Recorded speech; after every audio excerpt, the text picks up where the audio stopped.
with our seminar. And I just want to, I see Brendan started the recording, perfect. Well, thank you for joining us this morning on our Friday monthly GenEpi seminar. I am excited to say that today we have another guest speaker joining us. A lot of you may recognize Krisandra Allen. She has been working in public health since 2012 in multiple capacities in different jurisdictions and organizations, including the Virginia Department of Health. She's also worked with the Washington State Department of Health and our state laboratory, the Division of Consolidated Laboratory Services. She currently works with Digital Epidemiology Services, providing genomic epi training and consultation to public health agencies in the US and abroad. And I was lucky enough to get to attend one of the trainings she did in UK over the summer, which was fun to hear her as a voice that I recognized, attending an international training as well. So she's been all around the world and back recently. So thank you, Krisandra, for joining us today. She's going to be speaking to us about microreact and data flow that a lot of you are aware of and familiar with in terms of our future use of it here at VDH. So I will turn it over to Krisandra, and you can put your questions in the chat as we go along. And then I think we will have time after she gives her presentation to also do some Q&A live. All right, thanks, Krisandra. All right, I'm going to get my screen sharing here. All right, we can see it. All right. Go into slideshow view. Oh, now it's, let me move it to my other screen so I can maximize it without getting rid of you guys.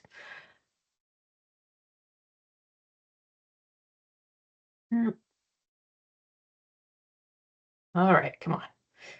We usually use Google Meet, not Teams, so I'm a little slower getting things set up here.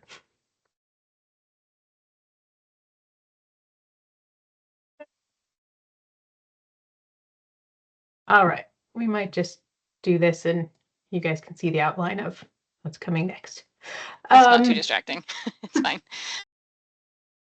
So, as Jenny mentioned, I started my career in Virginia at the Piedmont Health District and worked in the foodborne program at VDH, worked in the molecular detection group at DCLS, and then I had the opportunity to come back home to the Seattle area. And as much as I enjoyed VDH and DCLS and Richmond, I took this picture half an hour ago.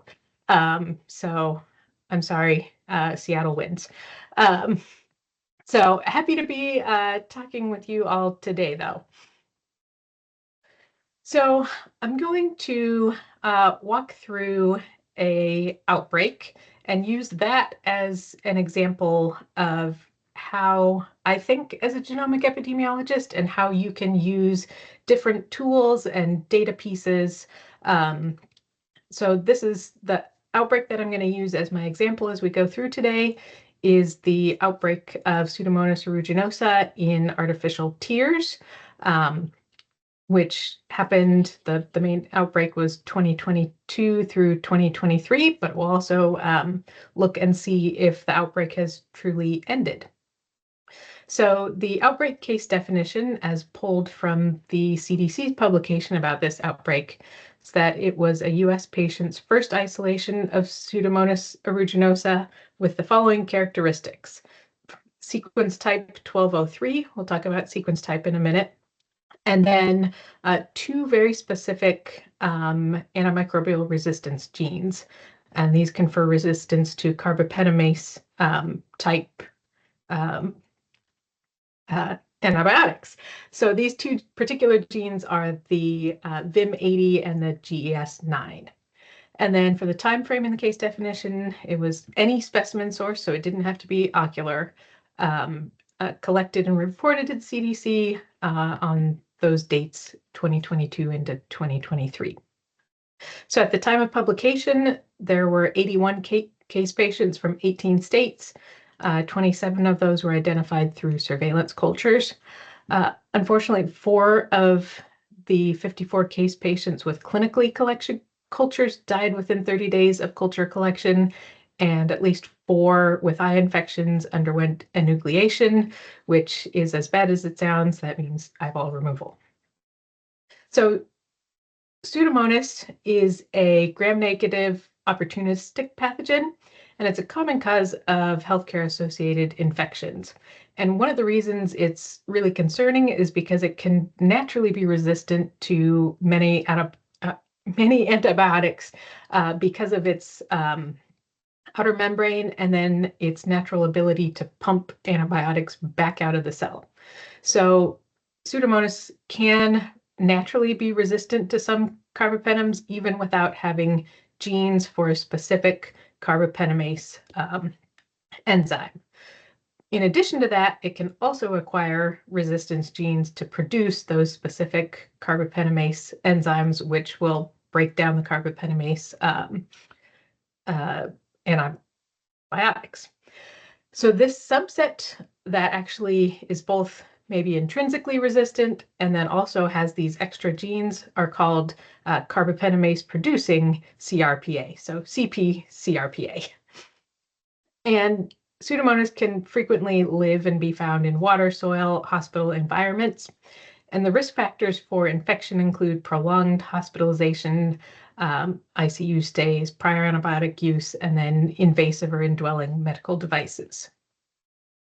And one of the interesting aspects of this outbreak was that cases were actually picked up by many different submitter types. So this was picked up through the public health system, through labs, through state labs, through the antibiotic resistant lab network.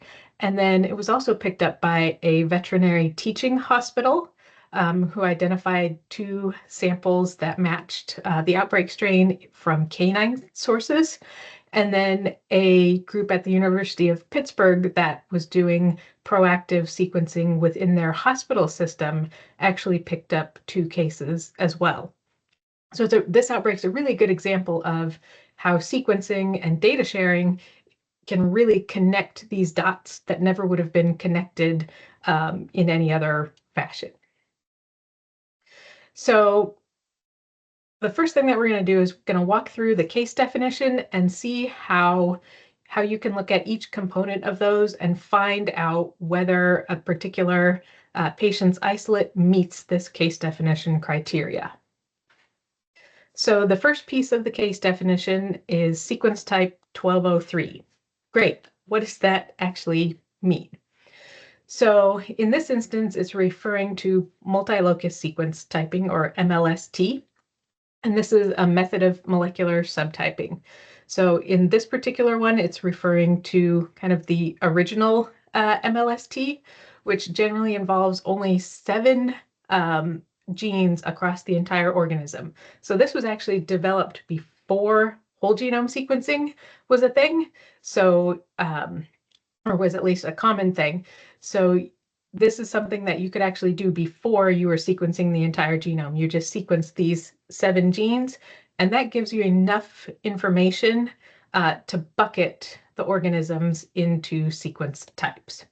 Now that we're sequencing often the entire organism, or attempting to sequence the entire genome, there are you can look in greater detail. So in my little pyramid here, we have MLST, and then the next level up is core genome MLST. So that's where, instead of just looking at those 7 really conserved genes that are common across every Pseudomonas aeruginosa, you look at, in the case of Pseudomonas, you look at 3,500 different genes.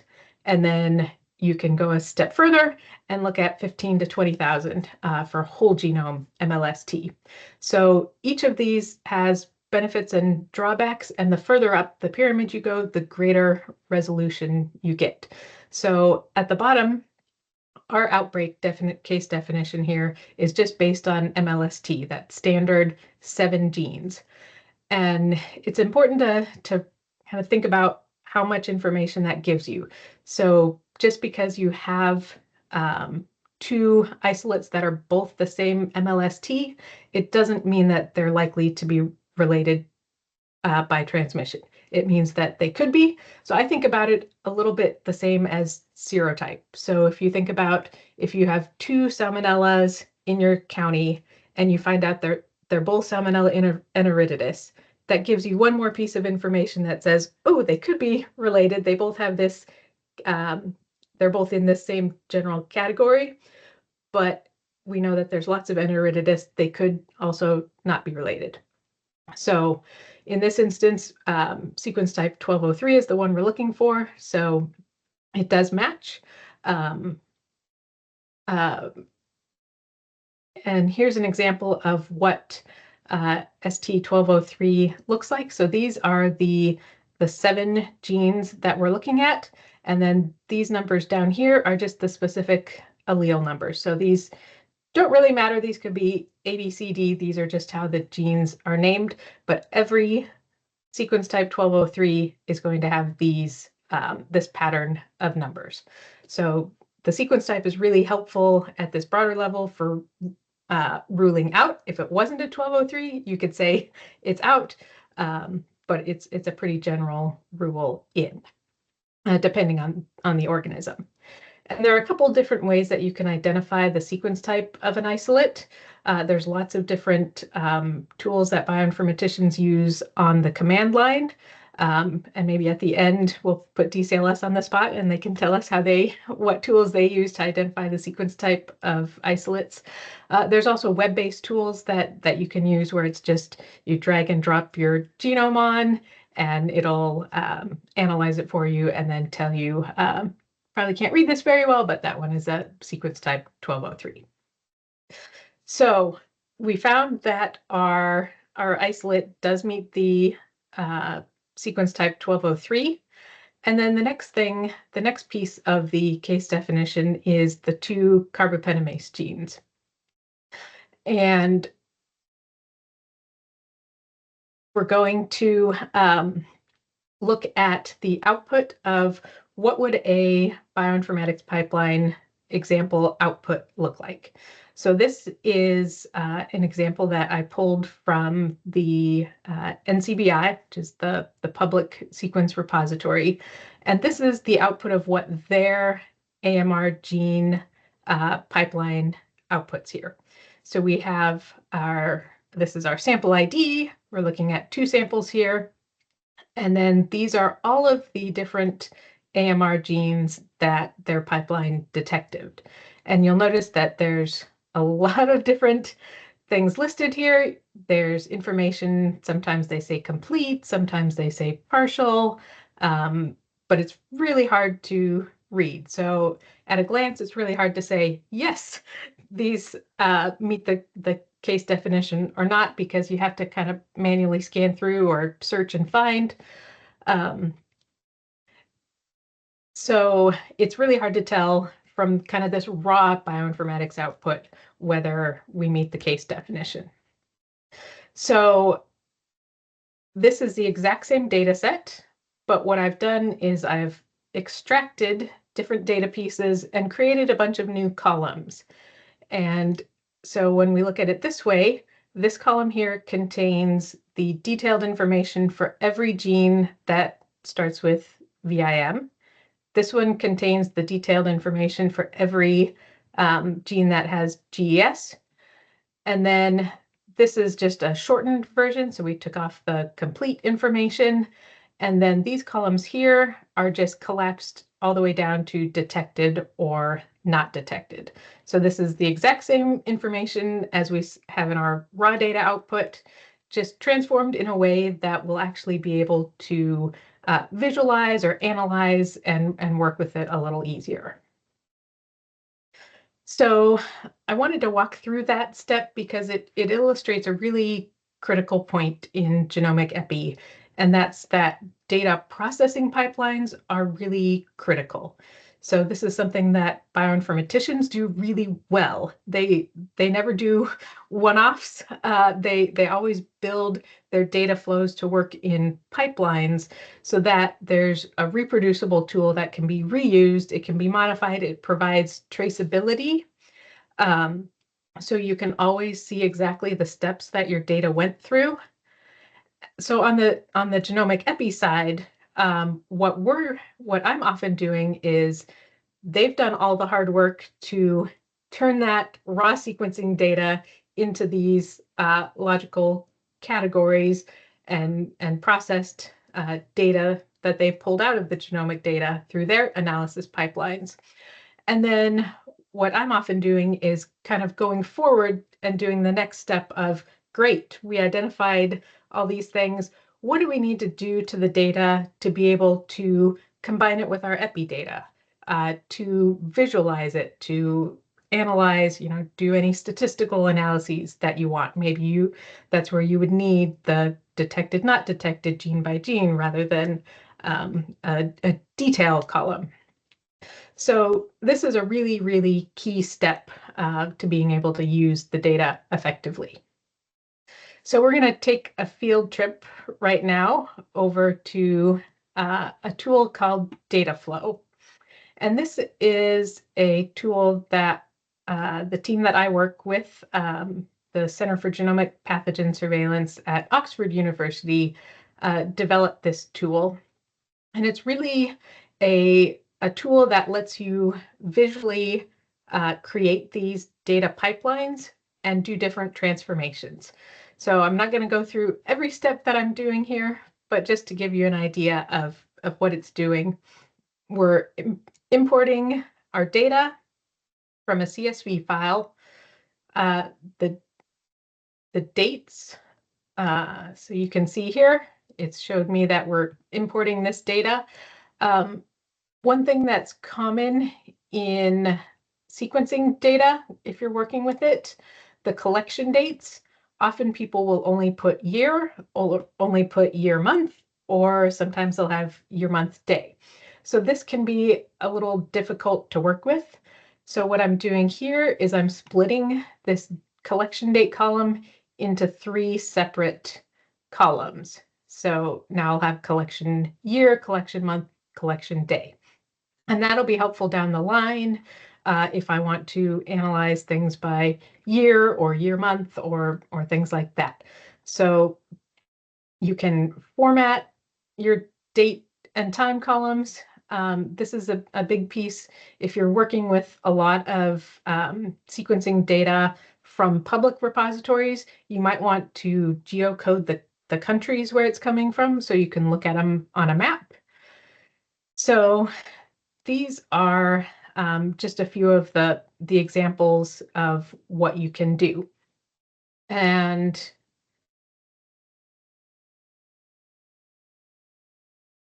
on the front end,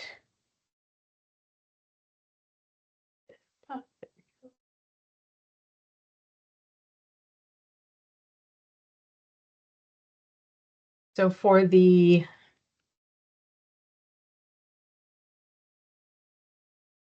So on the back end, you saw our canvas. We had all our data steps.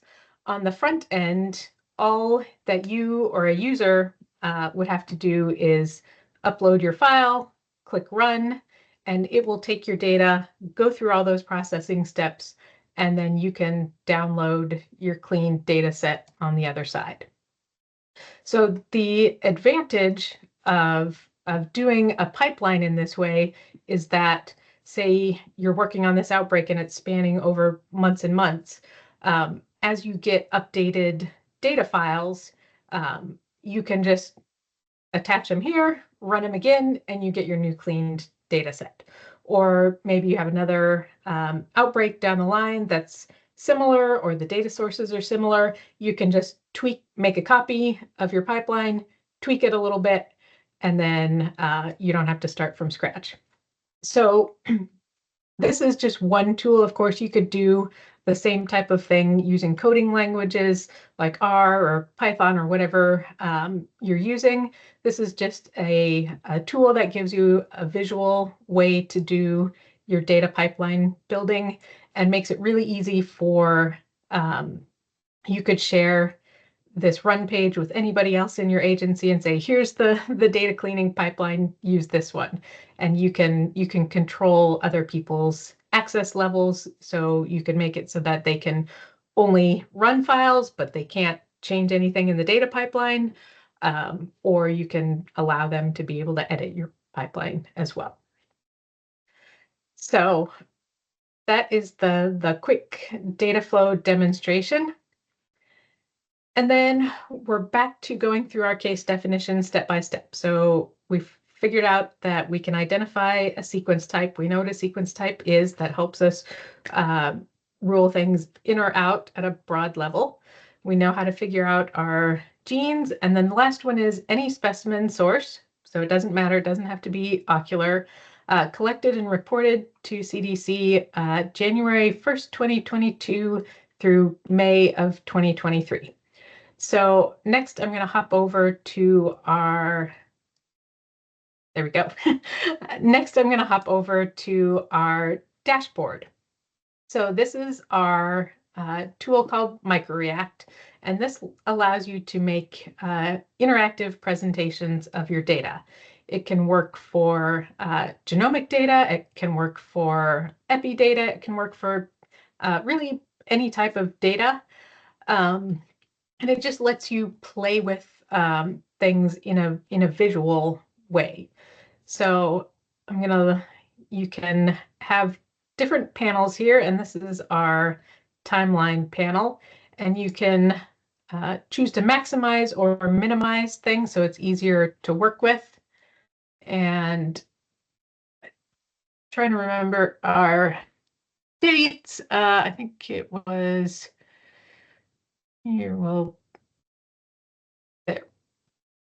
I kind of like using the sliders down here.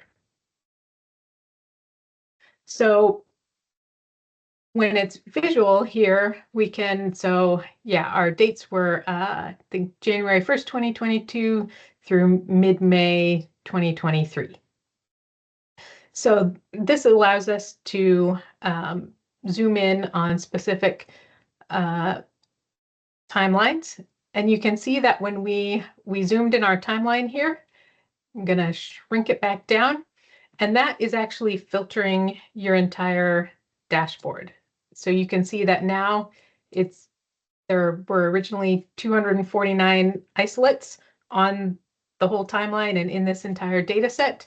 Now we filtered it down to that time range, and you can see that there are only 38 in that time range. If we go to our metadata here, you can again maximize it. And now we're only seeing the 38 that meet that specific time frame. So if you wanted to know whether any particular isolate you were looking at, you could of course also filter by collection dates, or you can get at that many other ways, but this is one example of once the data is in a dashboard in an interactive way, then you can kind of easily zoom in, zoom out, and start to answer questions and ask questions. So I'm going to reset all of our filters and go over briefly what is on this dashboard. So this dashboard, what I did to create it was I took the publication that CDC made about this outbreak. In that publication, they provided a list of all of the sequence accessions associated with this outbreak. So they provided a list of all these sample IDs here. And so I went to the public NCBI archive where all of the sequence data was stored, and I pulled all of those isolates along with any other isolate that clustered closely with those. And I'll show you the front end of NCBI in a minute so you can see what that looks like. So what we're looking at here is we're looking at all of the outbreak associated isolates, as well as all of the isolates that are in the same genetic neighborhood. And if we look at the tree, you can add what we call these metadata blocks over here. So what I've added is, if you remember, our case definition is that it had to have the specific VIM gene and the specific GES gene. And if we turn our legend on here so you can tell what color means what, purple is detected, green is not detected. So you can see that we have this whole cluster up here that looks a little bit different. So we can zoom in and view that subtree, and you can see that some of them have the GES gene, but not VIM. Some of them have the VIM, but not the GES. Some of them don't have either detected. So we can see that this particular cluster doesn't look like it is meets the case definition for the outbreak. So even though in general the overall genetic makeup is similar, it doesn't have these particular characteristics that are required for the outbreak. And then this is another way of looking at the data. This is looking by specimen type. So we can look at the different, these are often a little messy. So we have endotracheal aspirate and secretion, but you can start to look at where the sequences in this outbreak are coming from. And this can be helpful early on in the hypothesis generating phase, where maybe you can get a clue to what to zero in on if you're seeing lots of eye specimens. That would be unusual if it was, an intestinal infection or something, an endoscope or something like that, maybe. So that's a helpful way to look at it. Another way that you can start to explore the data is looking geographically. So you can see that most of the isolates in this outbreak are coming from the US. Within the US, most of them are only, it only tells us at the US level, it doesn't tell us at the state level, but you can see a few here that are marked as California, LA County, Pittsburgh, etc. You can also add filters, so we could filter by country, for example, and if you wanted to see, and this affects all of the panels, so if we wanted to only look at US cases, that will filter our timeline there as well. And then you could also only look at US cases that have those genes detected. So then that can filter down even further. So you can pick any combination of filters. If you ever want to go back, we just say reset all filters. And one thing so I'm working with public data here. When you're working with your own internal data, you'll of course usually have better information. So that's one of the challenges with working with public data is often the collection dates are incomplete, the geographic information's incomplete, you have no control over the specimen types and things like that are usually not standardized across organizations. So it can be a little easier internally looking at your own data, maybe, sometimes. All right. So now I'm going to talk a little bit about, so we've gone through the entire case definition. We talked about sequence types and how those can be used to bucket organisms into different categories that are more specific than just Pseudomonas. We've talked about different genes and how you can find those and work with those data types. And then we talked about using dashboards to help filter down and explore your data.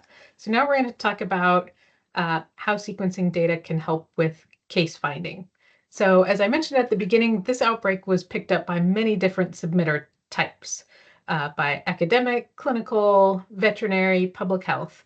So one of the really beautiful things about sequencing is that ability to link cases across agencies, submitters, geographies, time, etc. And the reason that this can work is if people are sharing data in public repositories. So like NCBI, where all of this data was found, is a really key resource. So I want to talk a little bit about, so this is the initial information that was communicated by CDC. So again, we have our case definition here. We have our sequence type 1203, the two genes here. And then what they also shared is they shared the accession number to one of the outbreak strains. So this was really important because this allowed other submitters like the hospital submitters and other people like that were receiving these health alert notifications but weren't part of the public health testing network. So this allowed people to go actually look at the example sequence from the outbreak and compare that against their own. So what we're going to do now is we're going to use NCBI to go look at that example outbreak sequence. And we're going to use a tool that NCBI has called pathogen detection. And pathogen detection does two main things. One is that it quickly clusters sequences into broad clusters. So it will it doesn't give you a giant cluster of everything, but what it does is it breaks it down into general clusters of related organisms. So you can see your isolate of interest and everything that's in the general genomic neighborhood. You can't give it two isolates and say, show me how close these two are to each other. If they're not very close, they'll never show up in the same cluster. So you can't interrogate it that way, but it is really helpful for answering the question of, show me what else is out there that is similar to my isolate of interest. And then they also use their tool AMR Finder Plus to identify antimicrobial resistance genes. So that's key because as we saw, our case definition here required the detection of specific AMR genes. So now we're going to hop over to NCBI. I'm going to copy this biosample number. So this was the ID that CDC provided in their Health Alert Network releases that were going out to both public health and clinical partners. And so what I'm going to do is I'm going to, so if you want to find this, it's pretty short URL. I also just type Google NCBI pathogen detection and it will always come up. So I'm going to take my sample number, put it in here, and search isolates. And this will bring up a few things. So we'll start from the bottom. It will give you a list. So you can search. You could search a comma-separated list, or you could search by a query. So you may end up with more than one matched isolate down here. But since I only searched for one isolate, I only got one matching isolate.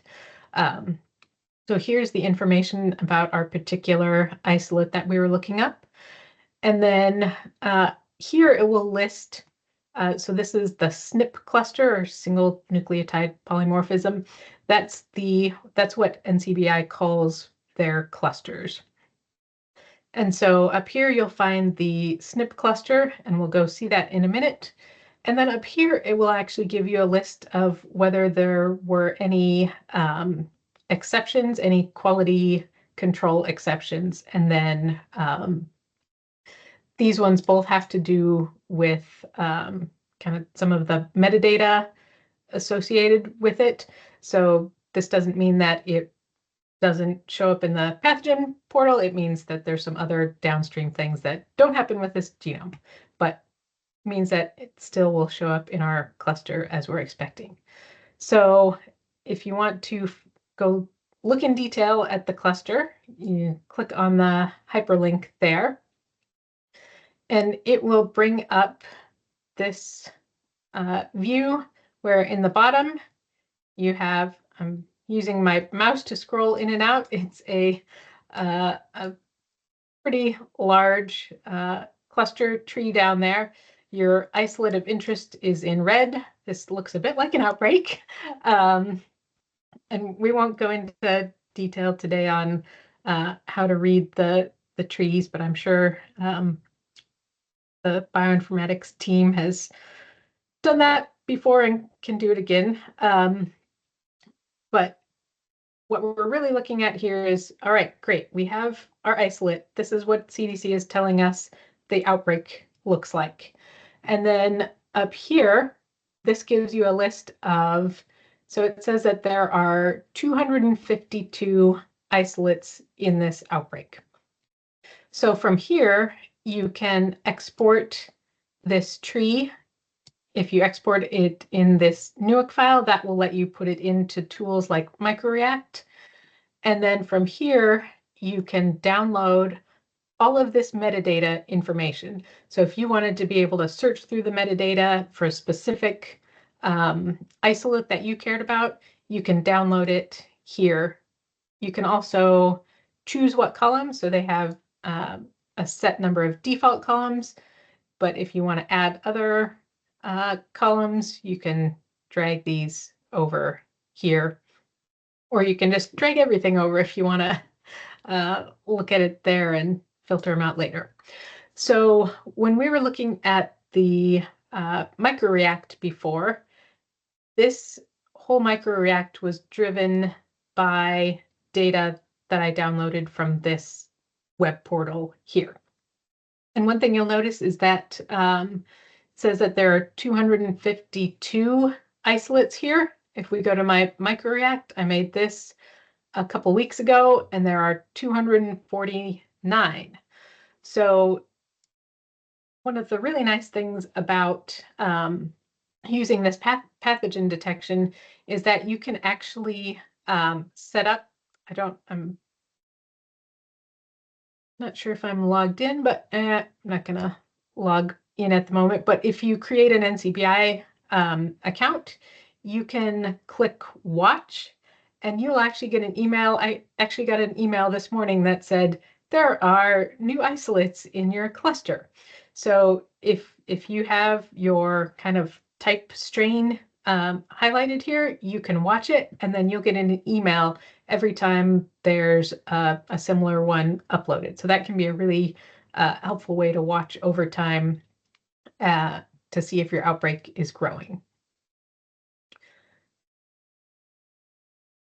All right. The other thing that I want to show you about NCBI is, so we were just looking by our sequence accession number there, comparing whether isolates we cared about were in the same cluster as the outbreak strain. The other way that you can approach this is, instead of searching by a particular isolate number, you can actually do a query. So this is a query that I've built. So we're looking at the scientific name of Pseudomonas aeruginosa. So we're only looking at Pseudomonas. So it has to match that, and it has to have the VIM80 gene identified and the GES9.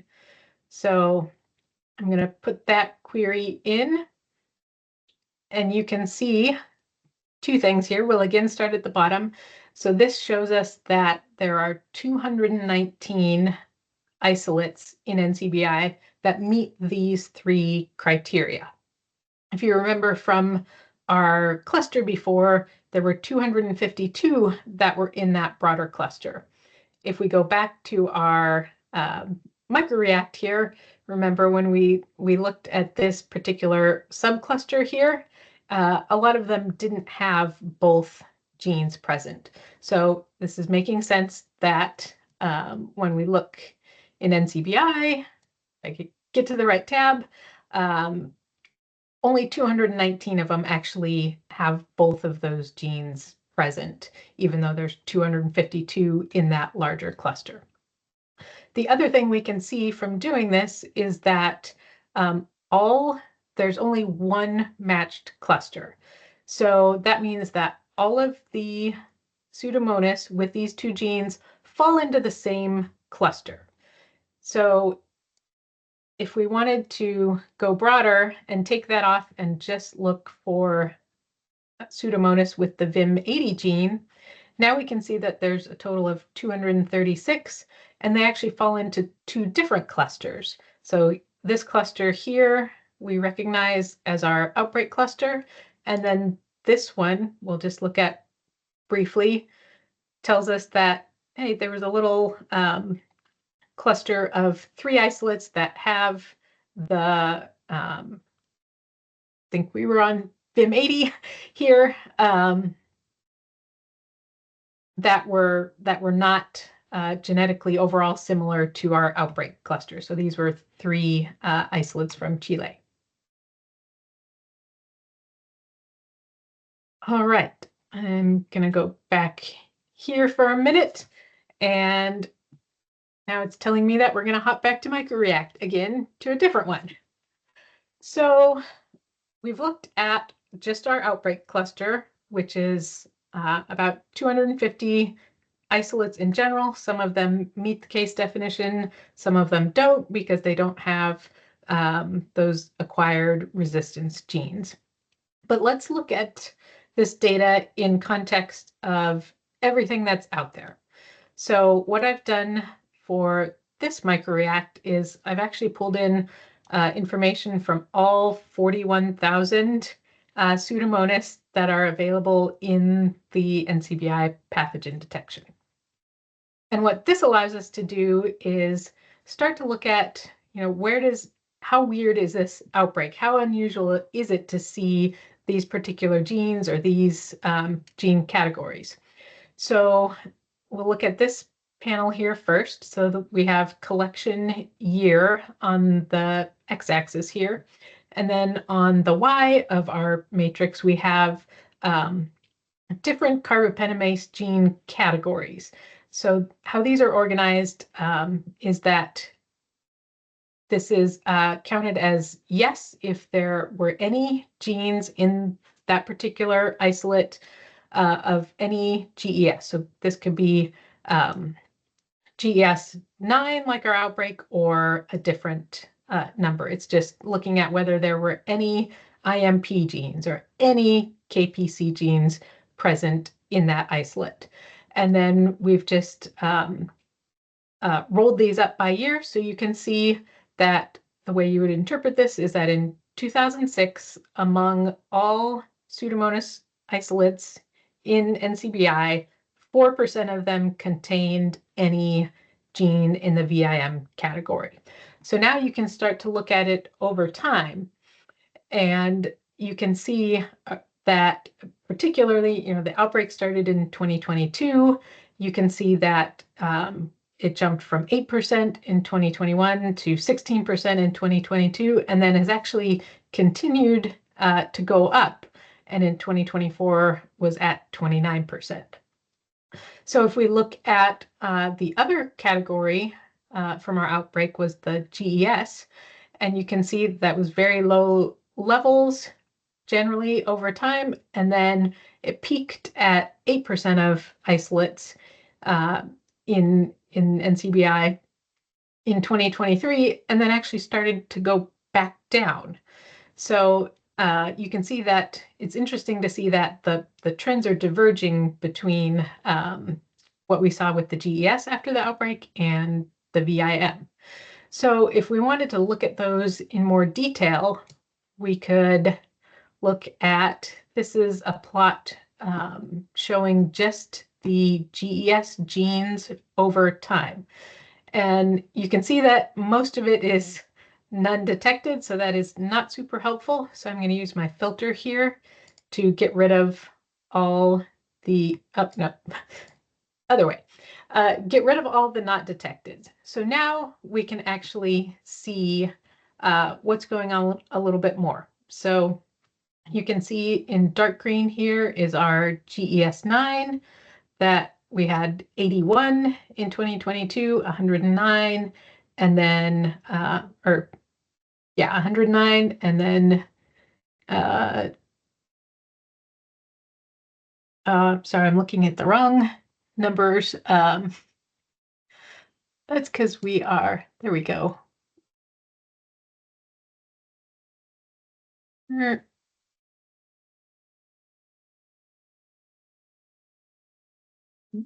There we go. Normalized. There we go. Okay, that makes more sense. we were looking at normalized. So that was looking at proportions. If we want to actually just look at raw numbers, so you can see that there were 22 detected that had the GES9 gene in 2024 versus 109. So you can really see this spike from the outbreak. But then if we do go back to normalizing, you can see that the proportion is not that different between 2023 and 2024. But what you can see is that there are really low numbers of other genes that are being detected. We'll go back to not normalized. So we're looking at raw numbers here. So you can see that the numbers stayed pretty low previous to the outbreak. And if we were to get rid of the GES9, it really doesn't look any different. If we look at Vim, so I'm going to take off my GES filter. I'm going to add my Vim filter. And again, if we just look at these last 3 years, we can see this outbreak spike of the Vim 80. But then you can see in orange that this blah Vim 2 has been really common every year for a long time. So let's take off the normalized. And you can see that it doesn't look all that different, that we're still seeing a lot of Vim 2 year over year, a little bit of the Vim 80, saw some more Vim 4 in 2023. Not sure what's going on with that. So that might be something interesting to look at. That's the one that kind of jumps out as really popping in that year. And then in 2024, we're seeing more of the Vim 1. So these are just ways that you can start to, even after your outbreak is over, you can start to look at, because this outbreak happened, is this particular outbreak strain now circulating in the population? Is it going person to person? Are these genes becoming more common over time? Are they spreading to other organisms, or all sorts of other kind of after the fact questions that can be really interesting to monitor as well. I'm going to go back here so we can start to wrap up and have time for questions. Really, really quick bonus for people that really like to see how the sausage is made, so to speak. How did I get all these 41,000 data points from NCBI? You can actually access them through Google BigQuery, which why a government agency put it in a Google product that you guys probably will get slapped on the hand if you try and use. I don't know. But I was able to not only pull the data, but do all those transformations that we talked about of creating those detected, not detected presence columns and things like that. And you can see my query down here returns 41,464. So it is, my project here is out of date already, but that's how I actually accessed and built that. All right, conclusions. Sequencing data can be really useful for identifying clusters, but it's also really useful for characterizing the pathogens in terms of antimicrobial resistance genes, virulence factors. We didn't talk about those for this outbreak, but that can be important for other ones, etc. And then sequencing data connects across disciplines, organization types, geography, time, specimen source. It really is kind of a universal language that people across the spectrum of science can speak together. Genomic epi really just build on top of the work done in the bioinformatics group. So there's key critical things that have to be done to get to the point where the EPIs can even start to work with the data.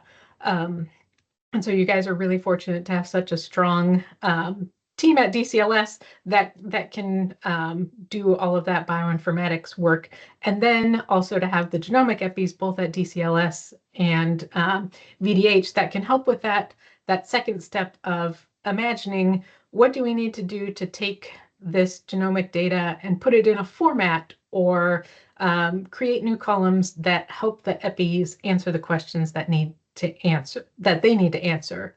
The data skills that EPIs bring to the table are really critical to using these complex data sets. So more than any other aspect of public health, working with sequencing data requires such tight cooperation between lab and bioinformatics and EPI, and everybody brings a different piece of skills to the table. So that is so important. There's lots of tools out there that can help. I've showed you a couple today. Don't be intimidated. Everything I did here was all using public data and public tools. Find a paper and find the genomes and play with the data is a great way to start. Again, lean on your resources in genomic epi, bioinformatics, and sequencing. You guys have some really, really great ones. And genomic epi is a team sport. We all win together. It takes a team to get to the final products. And the more that we can work together, understand each other, and support each other, the greater everyone will be, and the better we can work on public health. And I will stop talking and open the floor for questions.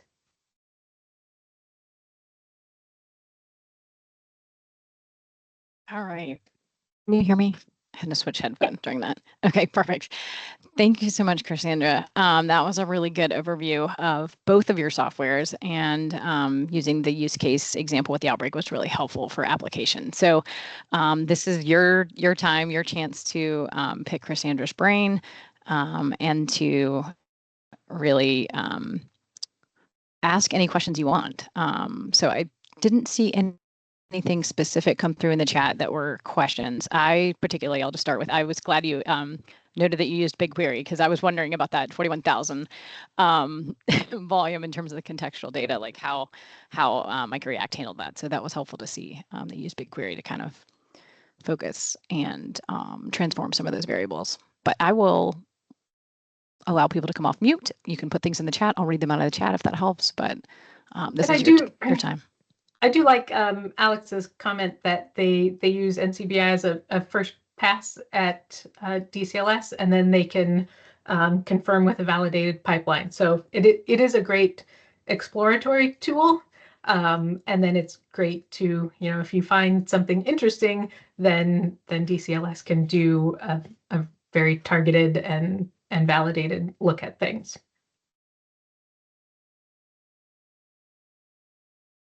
Hey, Krisandra, I just had a quick question. So I was wondering within MicroReact if it would be possible to display multiple phylogenetic trees within the same pane and be able to cycle through them and have them still be interactive. Yes, yeah, you can have multiple, and I will often do that where I have a giant one, and then you can either upload a second tree, or you can actually drill in and into a subtree, and then break off that subtree and put it in its own new panel. Gotcha. Okay, sounds good. So you can take multiple file imports within Dataflow. Perfect. Thank you. And I actually have I have one example in MicroReact where it's a salmonella. It was the salmonella in kratom outbreak where there were like 5 different serotypes, and I have trees for all 5 serotypes in one dashboard view.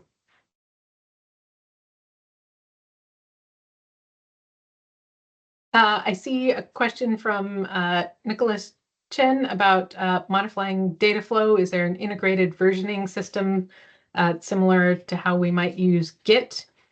There is not. I would say that's one of the limitations of data flow.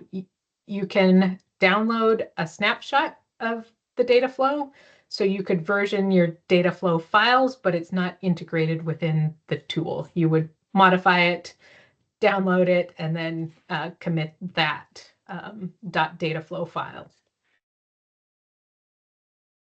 Hey, Krisandra, great presentation. Really enjoyed it. One question, could you briefly touch on the utility of creating views in MicroReact and when to use them?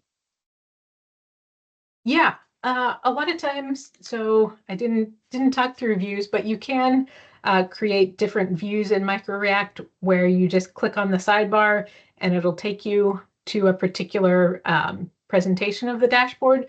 I find that really helpful if you want to have, for example, if you have a large cluster and then you have a subcluster, maybe you have 3 facilities in your state that are having an outbreak, you could have one view that shows everybody, and then you could have facility A, B, C, and just instead of having to go through and filter everything, you just click on the view, and that'll show you each facility in its own individual view. Gotcha, thank you.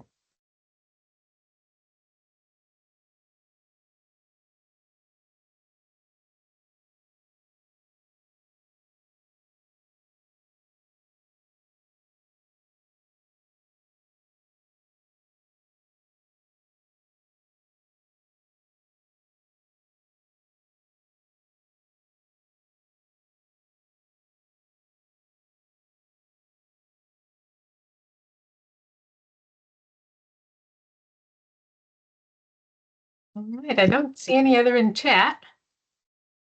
Yeah, I think we might be winding down. I will just say I appreciated your review of the contextual data too, as well, Krisandra. And I just wondered if you had any comments about, like when it's more appropriate to use, say, state-specific contextual data versus, going to a public repository, or I don't know, just some advice about, when and where and how much data to bring in when you're looking at data in these projects. Yeah, I think you can either approach it of bring everything in and then winnow down, or kind of radiate out. I think that will depend.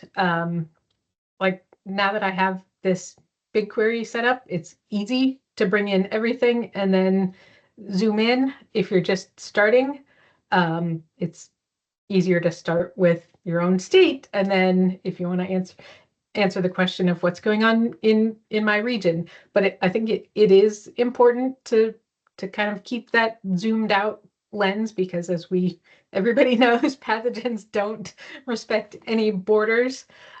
So it is helpful to not just look at your particular location.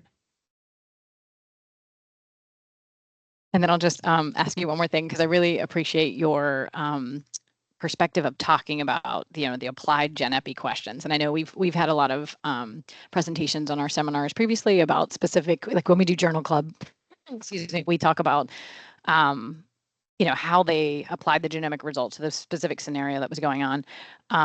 But I know in research in general, sometimes, we kind of chuckle about some researchers we know who like to take all of our data and just sort of like look and see what the data's got, and then figure out sort of what kind of questions they're going to ask and what the data can tell them. But there's power and a lot less bias in deciding questions a priori, right?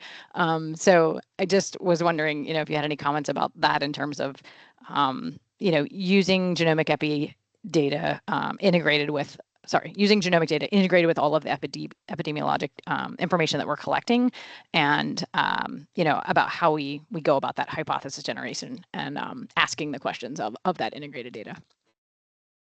Yeah, that's a great big question. I think starting with epi hypotheses is great.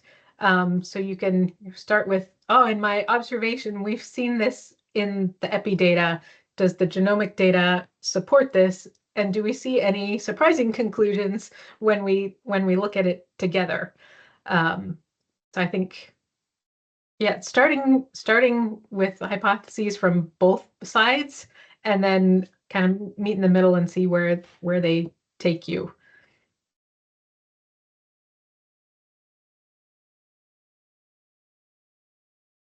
All right, sorry, didn't mean to make that a stump the Trump, but it definitely, we have different questions on sometimes on the lab side versus the epi side too. So I think that it was a great answer in terms of, having that integrated meeting as well across the lab and epi side to sort of see what our questions were and then what the data is telling us. So, well, last call for any questions. I don't see anything else in the chat. It is right at noon. So I do just want to say thank you, Krisandra. We appreciate you taking the time to prepare this presentation for us and for having some of your fellow staff members call in and join us today. We appreciate it. If it's okay with you, we will be posting this webinar session live on our Center of Excellence website when we wrap up today for others to share and to benefit from as well. So thanks so much for your time. We really enjoyed this. All right. Thank you. Take care. Have a great week.